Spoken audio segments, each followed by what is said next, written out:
please. Meghalaya is confronting a pressing issue of high school dropout rates, with the Education Department undertaking several reforms to tackle the problem. Among the key measures is the revival of non-conventional functional residential schools and the establishment of new Eklavya model residential schools, which are expected to be transformative.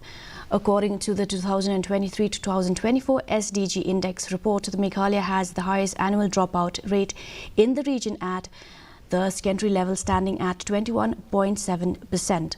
Swapnil Thembe, Director of School Education and Literacy and State Project Director, SEMAM, highlighted access to schools as one of the primary reasons for the alarming statistic.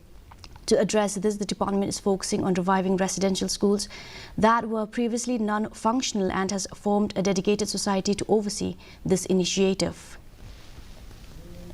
There are 9,000 LP schools. Out of the 14,000 schools in a small state like Meghalaya, 9,000 are LP.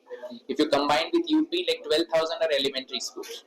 Only 1,000 are secondary schools, and only 400 and around 20 are higher secondary schools. So you can see the first problem is access. So for that, we are trying to revive many residential schools which were made earlier but not functional. So we have made a society to look into that.